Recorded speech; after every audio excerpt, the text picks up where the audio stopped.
Well, my breaking point 5 months ago, my life took a sharp turn, and not in the direction I had hoped. My name is Jake. I'm 26 years old, and I come from Brazil. Back then, I couldn't say even a simple sentence in English without hesitation. Phrases like, "How are you?" or "Can you repeat that?" felt like puzzles I couldn't solve. English terrified me. I had studied it in school for years, but when it came time to speak, I froze. I never imagined that this fear would cost me something so important, my dream job. For years, I had worked tirelessly to become a software engineer. Coding was more than just a skill, it was my passion, my identity. I dreamed of working at a major international tech company where I could contribute to world-changing projects. And finally, after years of study, personal projects, and late nights in front of my computer, the opportunity came. I applied for a position at a well-known US-based company. A few days later, I received the email that made my heart race. "Congratulations, Jake. We'd like to invite you for an interview."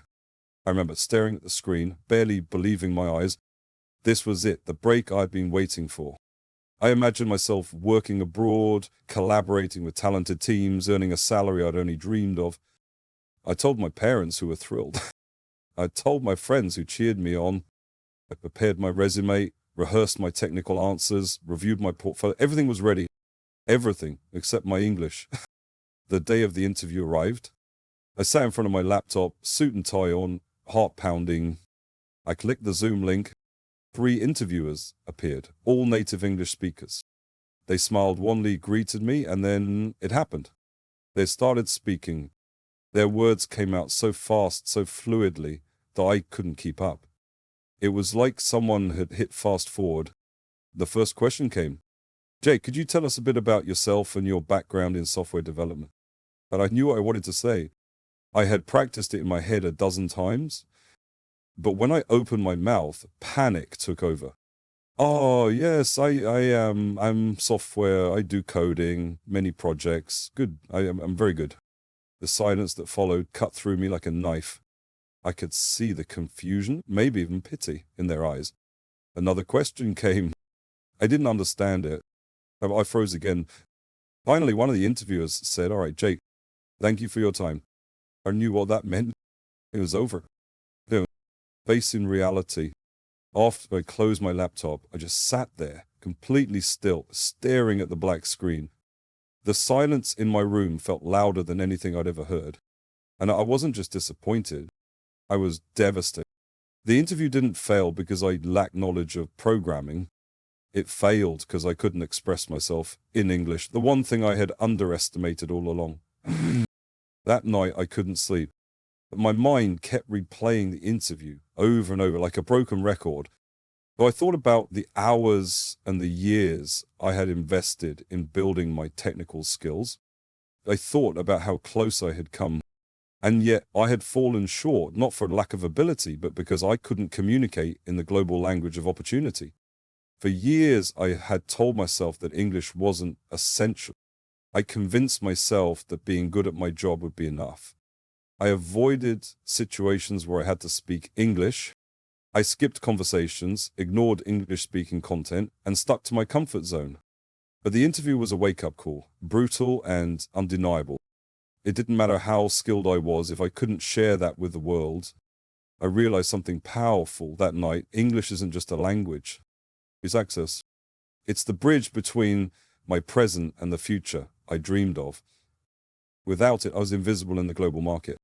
And I couldn't afford to make the same mistake twice. So I made a decision, a clear, serious, life-changing decision. I would learn English. Not someday, not when I had more time, not when it was convenient. No, and I wouldn't just learn slowly like in school. I wouldn't go all in. I would find a way to learn quickly, effectively, and independently. I didn't have time or money for expensive language schools or overseas programs. I needed to make progress from where I was with what I had. I knew the road ahead would be hard. I knew I'd face frustration, embarrassment, and setbacks. But I also knew what was at stake: our future, my dignity, my dream. So I made a vow to myself. In 5 months, I will speak English fluently. But now, how yet? But I will find a way. That was the night everything changed. Not because I discovered a magical method, but because I stopped making excuses. I faced reality, and I took responsibility for changing it. Why traditional methods failed me. The morning after my vow, I woke up with a sense of urgency. I didn't want to waste even a single day.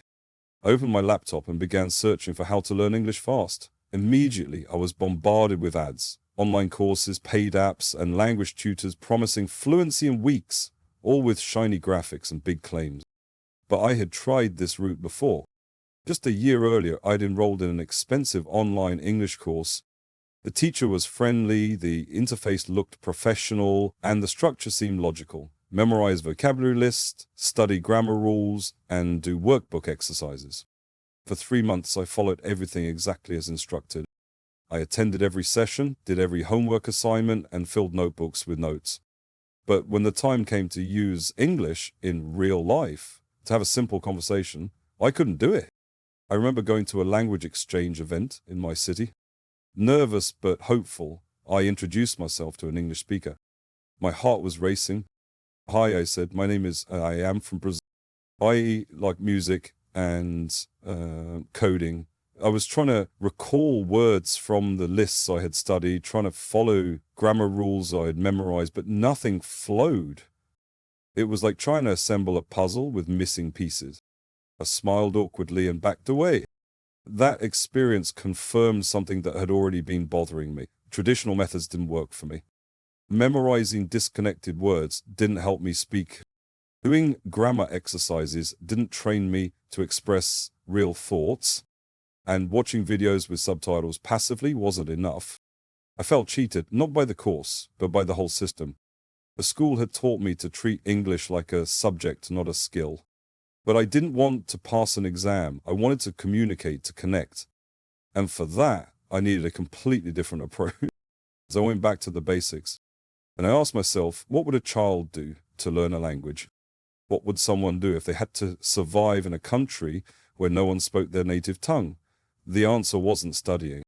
It was using the language every single day for real things and real situations with real emotion. That became my new goal. No more chasing certificates. No more collecting vocabulary I couldn't use. I needed a method that trained my brain to think and speak in English, not just study it. And I didn't know exactly what that method was yet, but I knew the first step, throw away everything that hadn't worked. I had to start over, smarter this time. The first 15 days, resetting my brain. With traditional methods behind me, I knew I needed a reset, a complete shift in how I approached English. I wasn't just going to study the language, I was going to live it. But how do you speak a language when you're not in an English-speaking country? How do you practice when no one around you speaks it either? That's when I came up with the concept of survival sentences. I sat down with a notebook and asked myself, what do I actually need to say in English every day? Not academic words. Not advanced grammar. Just the basics, the things I would say if I were dropped into an English-speaking country tomorrow. So I created a list of 50 essential sentences. Simple ones like, hi, how are you? Can you repeat that, please? I need a coffee. I don't understand any English. I called it my survival sentence list. Every morning I read these 50 sentences aloud 10 times, not just once, not twice, 10 times. The first few days were clumsy. My mouth didn't cooperate. The words got stuck. But by day 5, something shifted. The sentences started coming out automatically. They rolled off my tongue like muscle memory. But I didn't stop it. I knew that repetition without emotion would turn into boredom. So I created a rule. Every sentence I practiced had to be said with feeling. If I said I'm tired, I acted tired. If I said I'm happy, I smiled as I said it. But this wasn't just practice, it was performance. And it made a big difference. My brain didn't just memorize, it started internalizing. I began speaking to the only person who was always available, myself. At first it felt weird. I would walk around my apartment saying things like, I'm brushing my teeth, or I'm making eggs for breakfast. But soon I realized this was my private classroom. There was no fear of judgment. No pressure to be perfect. Just me and my thoughts, in English. By the end of each day, I felt like I had done something real. I wasn't studying, I was thinking in English. I wasn't collecting grammar rules. I was using the language in real situations, even if they were just in my kitchen or while I walked down the street. Within 15 days, I noticed something incredible about translating in my head. I could respond to simple questions without freezing. But my confidence had grown, not dramatically, but noticeably. These 2 weeks taught me one of the most valuable lessons in language learning. It's not how many words you know, it's how well you can use the words you already have. That was my first breakthrough, and it was just the beginning. Guys, rewiring my mind for English. By the time I finished my first 15 days of practice, I began to notice a shift in how my mind worked. Normally, I would think in Portuguese and then translate everything into English. But now, something strange and exciting was happening. Simple English words and phrases started appearing in my thoughts without me trying. It wasn't fluent or perfect, but it was new and powerful. This realization led me to one clear conclusion. If I truly wanted to speak English naturally, I had to train my brain to think in English, not just speak it on command. That meant changing the internal language of my thoughts, and to do that, I needed daily habits that would keep my brain immersed. One of the first things I did was start describing the things I saw and did during the day in English, in my head or out loud when I was alone. For example, if I were walking through my neighborhood, I would mentally describe the weather, the people, and the colors around me. Instead of thinking in my native language, I would form full sentences in English about my surroundings, even if they were simple. I focused more on fluency than accuracy at this point. The key was to get my brain used to forming complete thoughts in English without hesitation. Another habit I picked up was asking myself questions about my daily life and answering them on the spot. These were questions like, what am I doing right now? Or how do I feel today? Then I'd answer in complete English sentences. This might sound basic, but it trained my mind to respond naturally in English like I was having a conversation. I wasn't allowed to pause and think in Portuguese. I had to find a way to express myself using the English I already knew, even if it meant describing things in a roundabout way. If I forgot a word, I would explain it using simpler language instead of switching back to my native tongue. Finally, I started writing in an English journal every night. I didn't focus on grammar or spelling at first, just on getting my thoughts out. The first entries were short and awkward, with phrases like, today I worked, or I studied English and I was tired. But as the days went on, the entries became more natural and detailed. I wrote about how I felt, what I learnt, and what I found difficult. This gave me a space to practice writing while reflecting on my progress. Over time, I started noticing that the same structures and vocabulary from my journal were showing up in my spoken English almost automatically. All of these small practices worked together to help me internalize the language. I wasn't memorizing. I was living in English inside my own mind. The words started to come more easily, and most importantly, I no longer had to constantly translate. English was starting to feel like my second language, not just something I studied, but something I thought about. 6. Speaking without thinking. Once my brain had started thinking in English more naturally, I realized that understanding words wasn't my biggest challenge anymore. Speaking smoothly was. I often knew what I wanted to say, but my sentences came out slow, broken, or incomplete. My vocabulary was there, floating somewhere in my head, but when it was time to speak, I struggled to put it together quickly enough. And that's when I discovered one of the most powerful techniques I used throughout my journey, the question and answer method. This method sounds simple, and it is, but its power is in the repetition and consistency. Every day, I would ask myself easy, everyday questions in English and answer them out loud, immediately and without overthinking. At first, my answers were very short. For example, if the question was, what did you do today? I might just respond with, I worked, but I didn't stop there. I would push myself to expand the sentence, even if it felt a bit forced. I'd say things like, I worked on my software project today, or I worked on my software project for 3 hours this morning, and then I took a short break. The goal was to train my brain to add details naturally, just like a native speaker would. Every day, I repeated this exercise with different questions. I'd ask myself, what did you eat for breakfast? How are you feeling today? Or what are your plans for tomorrow? The questions were easy, but I challenged myself to give longer and more descriptive answers each time. As I did this, something amazing happened. The hesitation began to disappear. I no longer needed to stop and build sentences in my mind before speaking. My responses started to flow more freely, as if English was becoming the default language for self-expression. This method wasn't just about improving fluency, it also boosted my confidence. When you answer your own questions every day out loud without fear of being corrected, your voice becomes steady and your delivery becomes smoother.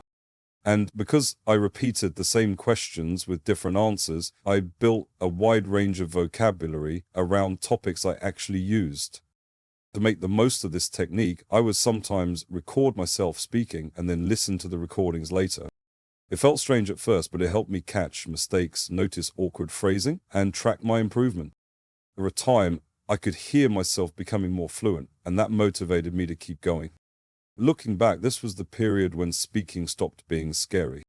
I was no longer worried about sounding perfect. I focused on being clear and expressive. My goal was no longer to avoid mistakes, it was to communicate and improve day by day.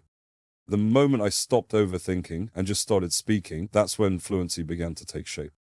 7. Fixing my pronunciation. Even as my confidence and fluency improved, there was still one thing holding me back: my accent. People could understand me most of the time, but I knew my pronunciation wasn't natural. Certain words felt awkward to say, and I struggled to match the rhythm and tone of native English speakers. Sometimes I would speak, and although my grammar was correct, it just didn't sound right. That's when I decided to make pronunciation a serious part of my routine. I had no teacher, no language partner, and no one to correct me. But I had the internet, and with that came one of the most effective tools I discovered on my journey, the echo technique. The idea behind this method was simple.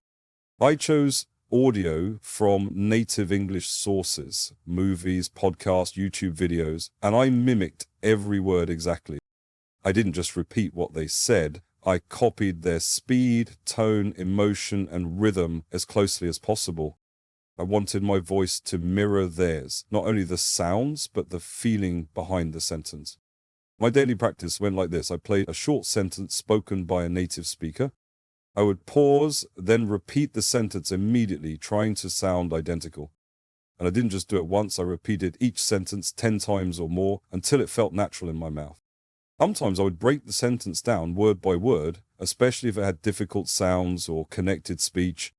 Over time, I trained my ears to notice details like intonation, stress, and subtle pauses that I never paid attention to before. What amazed me was how quickly this changed my speaking.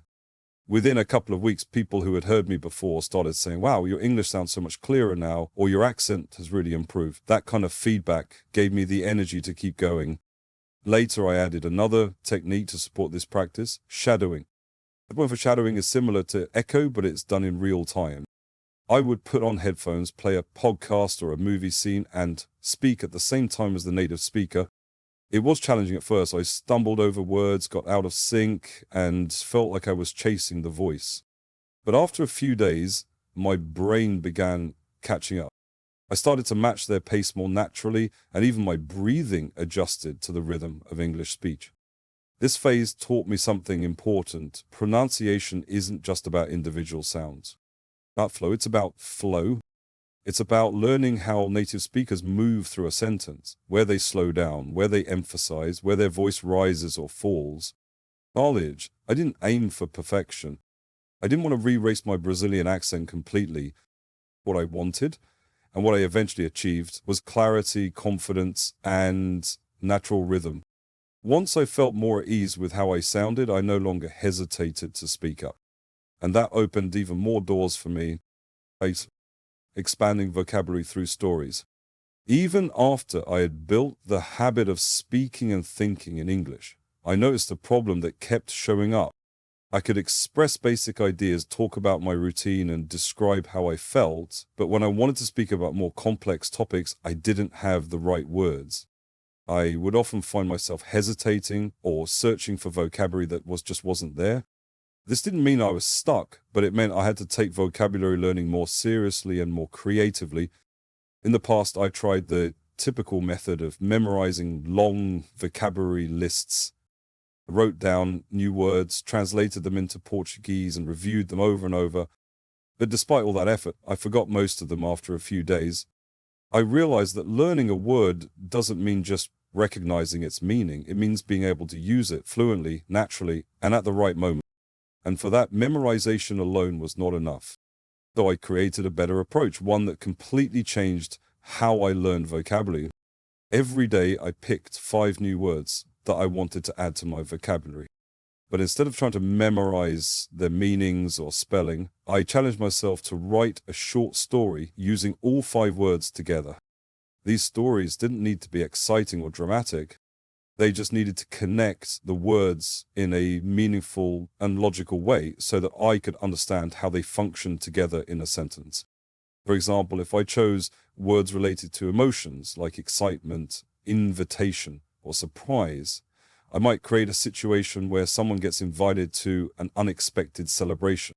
But instead of isolating the words in separate sentences, I described the entire event as a smooth, connected paragraph, focusing on how these words worked in context.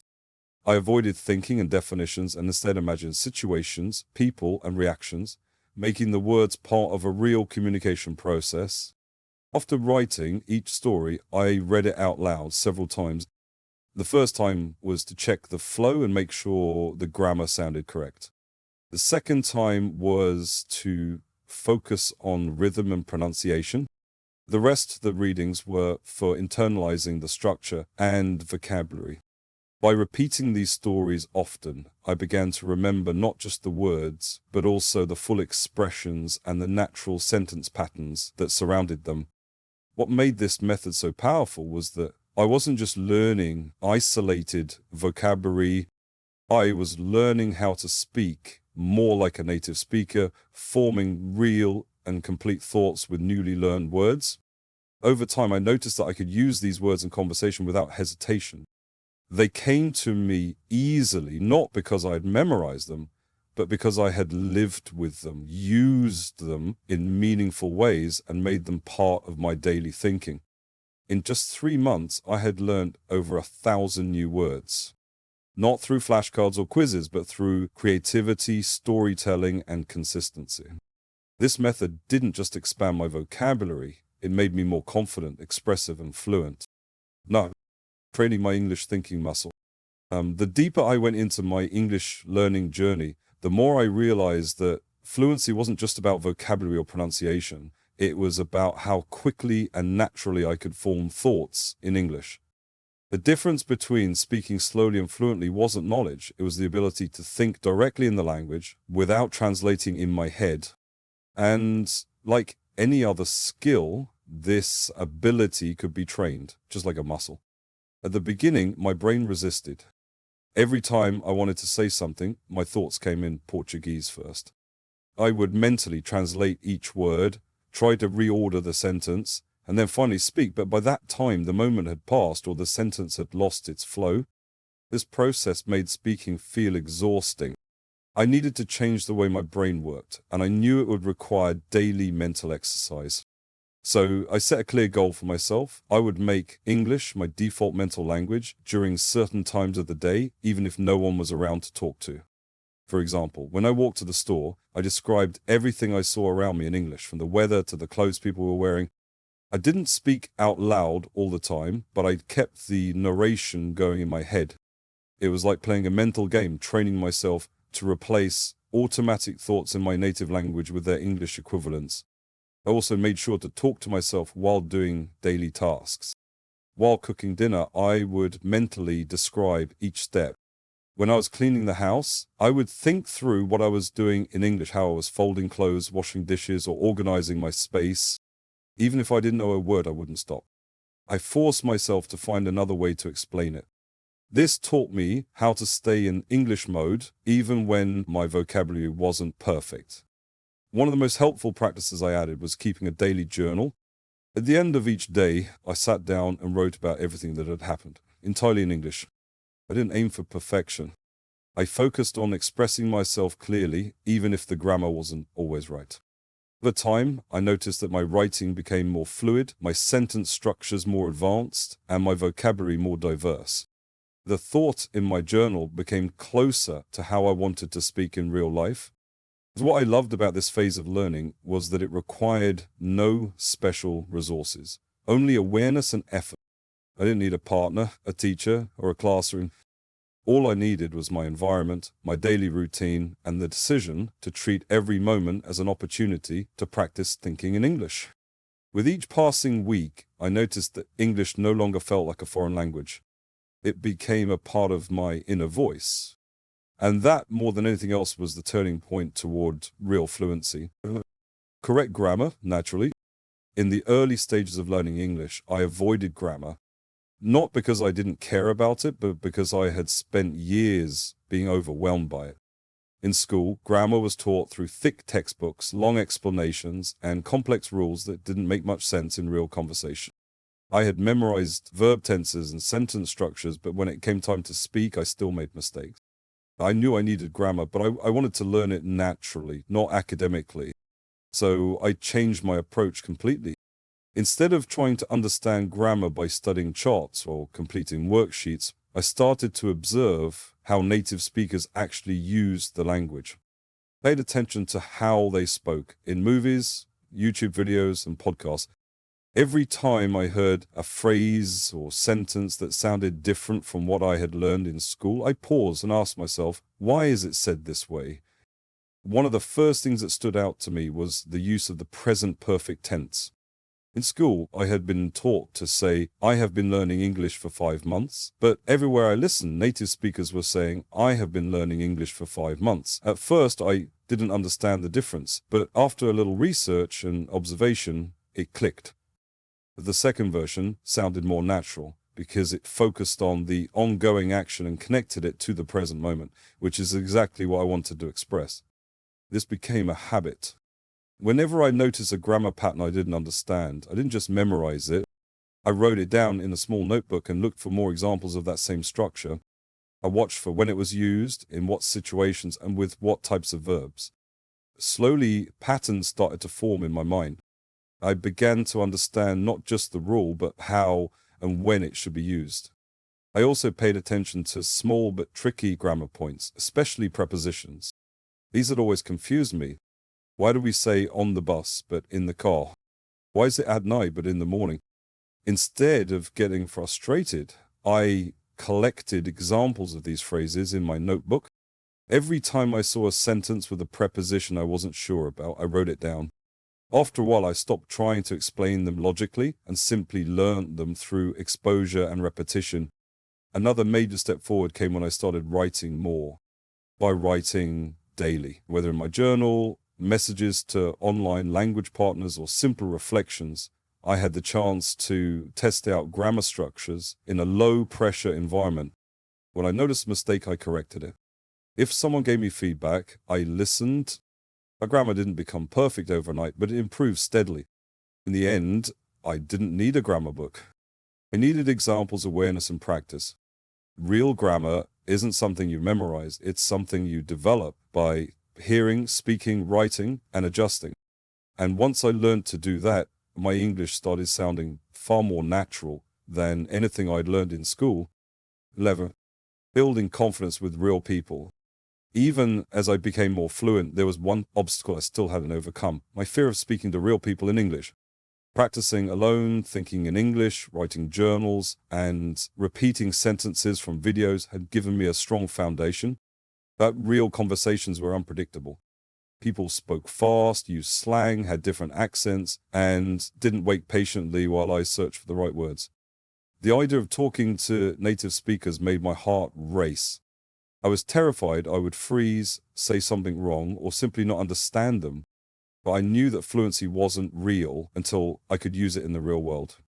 So I made a promise to myself I would find a way to practice speaking with other people, even if I was nervous, even if I made mistakes, even if it was uncomfortable. I started small. My first step was talking to strangers online. I joined a few free conversation groups where learners from all over the world gathered on Zoom or Skype to practice English.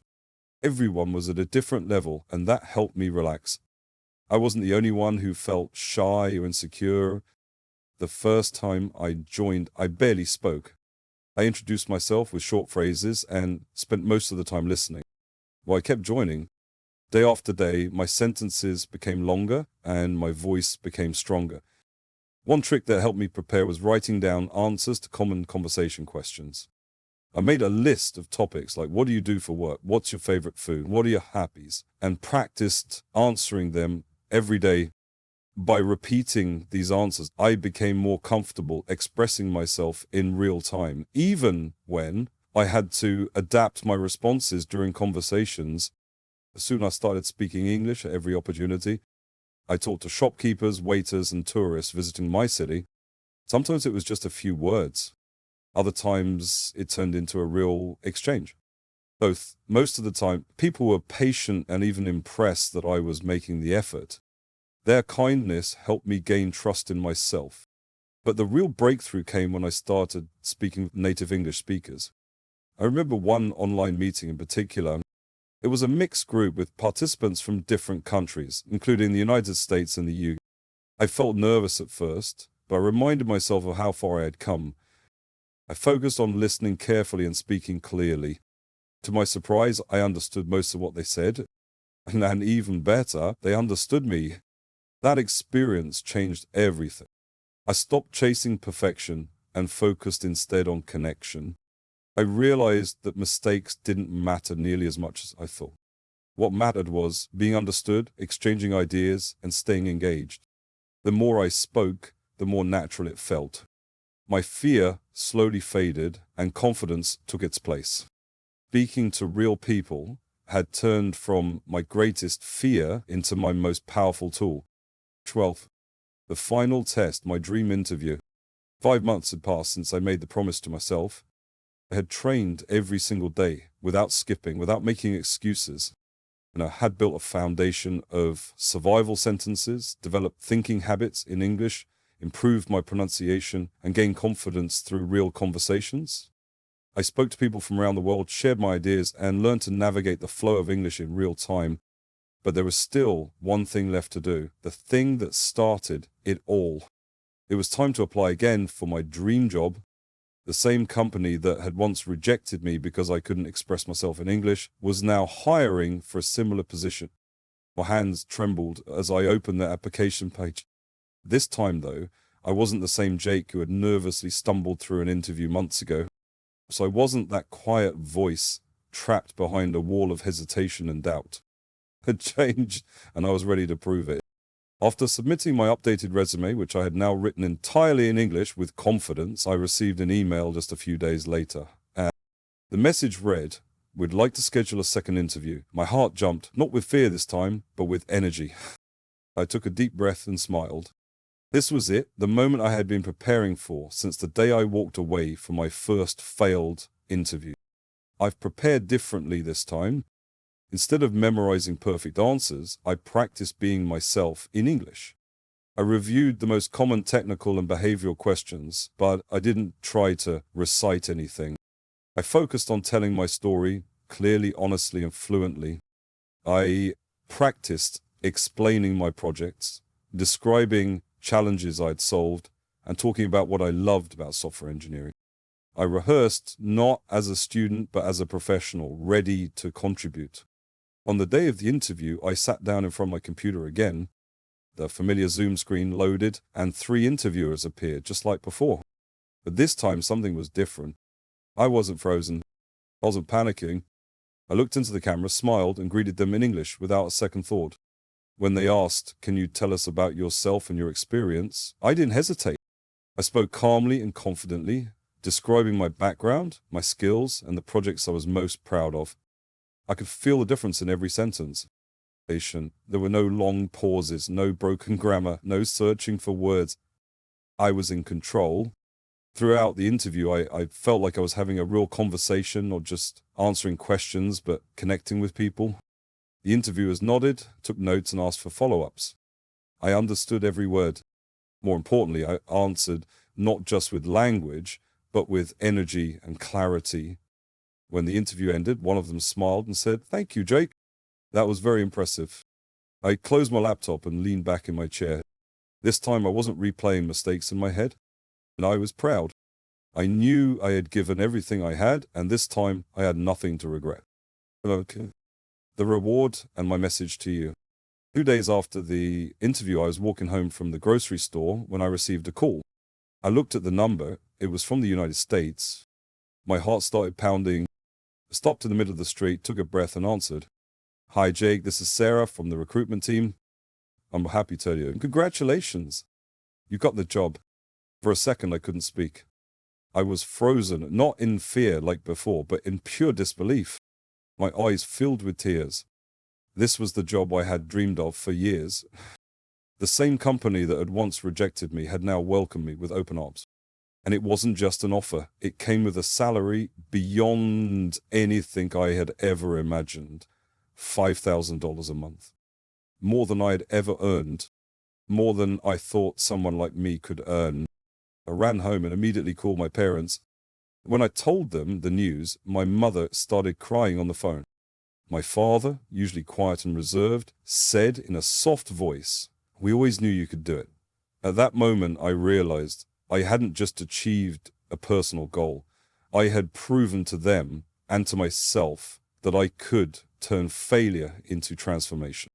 With my first paycheck, I bought a beautiful wristwatch for my father, something he had always wanted but never bought for himself. For my mother, I chose a gold necklace that reminded me of her strength and quiet sacrifices. When I gave them the gifts, they tried to refuse. They said I didn't owe them anything. But I insisted. This is how I say thank you for believing in me when I didn't believe in myself. That night, as I sat alone reflecting on everything I had gone through, the failures, the frustration, the long nights of practice, the fear of speaking, the journal entries, the echo exercises, the conversations with strangers, I realized it had all been worth it. This wasn't just about learning English. It was about reclaiming my power. It was about showing myself that I could face something terrifying and beat it, not with luck, but with consistency, discipline, and belief. So if you're reading this or listening to it, and you're still at the beginning of your journey, I want you to remember one thing. You are not stuck. You are not too old. You are not too late. I was a 26-year-old software developer from Brazil who couldn't say a full sentence in English. I had no access to expensive classes, no chance to travel abroad, and no secret advantage. I just made a decision. I followed a system, and I didn't quit. You can do the same. Start where you are. Speak out loud. Take an English. Write something every day. Talk to yourself. Talk to others. Make mistakes. Learn from them. Try again and again. One day you will wake up and realize that English is no longer a barrier. It's a bridge to everything you once thought was out of reach. Your story starts now.